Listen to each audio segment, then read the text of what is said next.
Welcome to The Explainer. Today, we are diving into a really wild claim from our source material, the idea that U.S. Special Forces secretly captured Venezuelan President Nicolás Maduro, and the alleged reason for all this?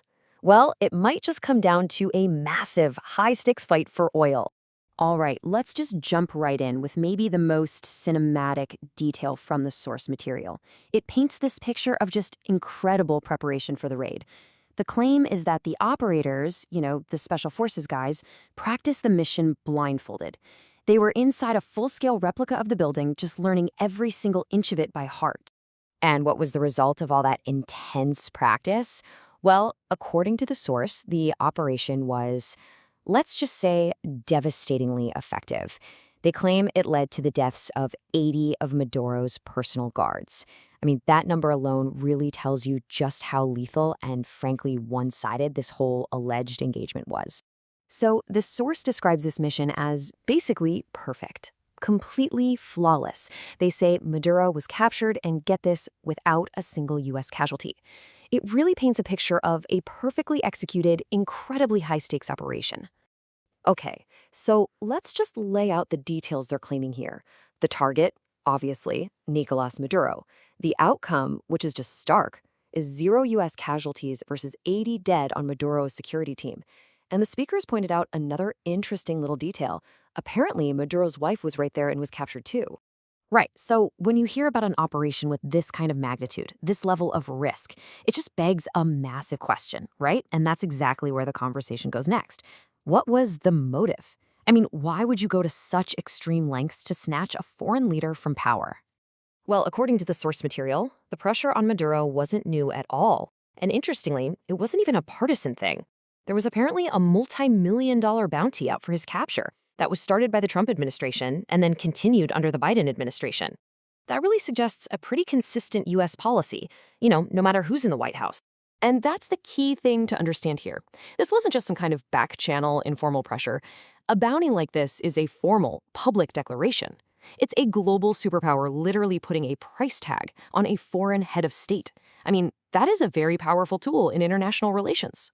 But beyond just the bounty, the speakers argue that the real driver here was a classic struggle for resources.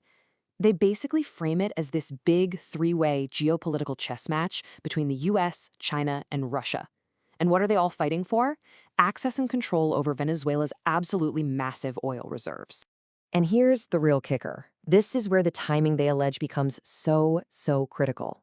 According to the source, Chinese officials were in meetings with Maduro, negotiating an oil deal on the exact same day the raid supposedly happened.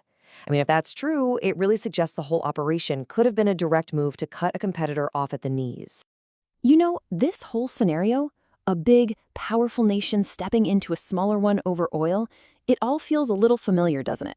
That's what the speakers thought too. So they pivot the conversation and ask a really important question. Have we seen this exact playbook before? And the parallel they draw is a big one, the 1953 coup in Iran. Here's how they lay it out. You had a democratic society that elected a leader. That leader then moves to nationalize the country's oil, basically take it back for the country. And what happens next? Allegedly, US and UK intelligence agencies step in, engineer a coup, kick him out, and install the pro-Western Shah. Yeah, and the speakers really don't pull any punches on this one.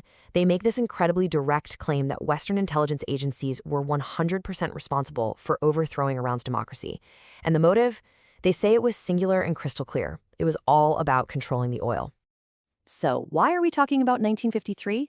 Well, this isn't just some dusty history lesson. The argument from the source is that the consequences of that single decision are still playing out right now. They're creating these ripples through time that connect directly to the conflicts and even the technologies we see in the headlines today.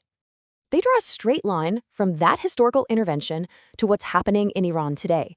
They describe this vicious cycle. You see these widespread protests erupt against the regime, and then the government responds with these brutal crackdowns, which includes literally shutting off the internet to stop people from talking to each other and organizing.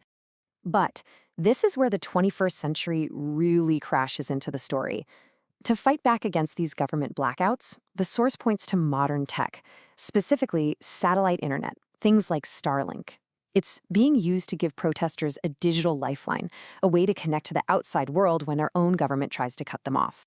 So when you put it all together, the source material really leaves us with this big, fundamental, and honestly pretty unsettling question. When you look at the alleged raid in Venezuela, and you connect it back to the coup in Iran, from 1953 all the way to today, you just have to wonder, right? How much of what we see in the global headlines is really just the newest chapter in the same old story? A fight for resources,